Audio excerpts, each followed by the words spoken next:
माणिकराव कोकाटेंच्या संदर्भातली पुढची महत्त्वाची बातमी। माणिकराव कोकाटे यांना सुप्रीम कोर्टाने मोठा दिलासा दिलाय। कोकाटेंच्या शिक्षेला सुप्रीम कोर्टाने स्थगिती दिलेली आहे। कोकाटेंची आमदारकी अपात्र ठरवणार नाही असं कोर्टाने सांगितलं।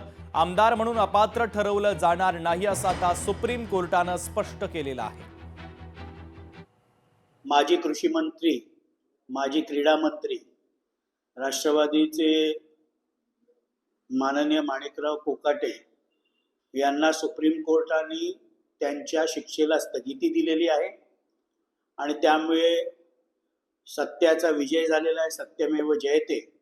सुरुवातीपासूनच न्यायव्यवस्थेवर आम्हाला संपूर्णपणे विश्वास होता आणि आज सुप्रीम कोर्टाने त्यांच्या शिक्षेला स्थगिती दिल्यामुळे त्यांची आमदारकी रद्द होण्याचाही कुठलाही संबंध येत नाही। त्यांची आमदारकी देखील तशीच राहील। सध्या जो दिलासा माननीय सुप्रीम कोर्टाने दिलेला आहे याचं आम्ही स्वागत करतो। सिल्लोडमधील विजयानंतर अब्दुल सत्तारांनी रावसाहेब दानवे यांच्यावर जोरदार हल्लाबोल केला। भोकरदनमध्ये आम्ही सुपडा साफ केला असा टोला अब्दुल सत्तारांनी लगावला। सिल्लोडमध्ये तुम्ही आमचं काहीही बिघडवू शकत नाही, पण आम्ही भोकरदनमध्ये तुमचं बिघडवलं। अब्दुल सत्तार यांनी आता दानवेंवर जोरदार हल्लाबोल केला।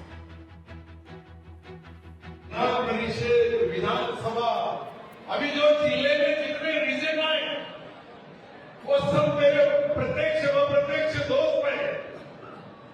चाहे वैजापुर होगा, पैठन होगा, गंगापुर होगा, खुदाबाद होगा, कन्नड़ होगा, भुलंबरी होगा, जहां जहां हमने जैसा चाहे वैसा ही हुआ। सवाल भोकरदन में भी जो था उसका भी सुपड़ा साफ ये सिल्लोड की जनता ने बता दिया।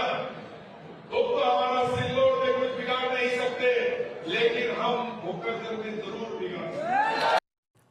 गुलाबराव पाटलांना बालेकिल्ल्यातच मोठा धक्का बसला। शिवसेनेच्या नगराध्यक्षपदाच्या उमेदवाराचा दारुण पराभव झाला।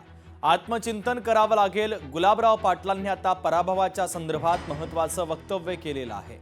तर गुलाबराव पाटलांना बालेकिल्ल्यातच पराभवाचा धक्का सहन करावा लागलाय। शिवसेनेच्या नगराध्यक्षपदाच्या उमेदवाराचा पराभव झाल्याने आत्मचिंतन करावं लागेल असं वक्तव्य गुलाबराव पाटलांनी केलंय। निश्चितपणे धरणगावमध्ये एकूण 23 नगरसेवकांपैकी आमचे 15 नगरसेवक आले, पण आमचा नगराध्यक्ष येऊ शकला नाही। पण जळगाव मतदारसंघामध्ये नशिराबादमध्ये आमची सत्ता आली, तिथे सुद्धा शिवसेनेचे आणि भाजपचे नगरसेवक निवडून आलेले आहेत। आणि दोघीकडे नजर टाकली तर शिवसेनेचे जवळपास 20 नगरसेवक दोघं नगरपालिकांमध्ये निवडून आलेले आहेत।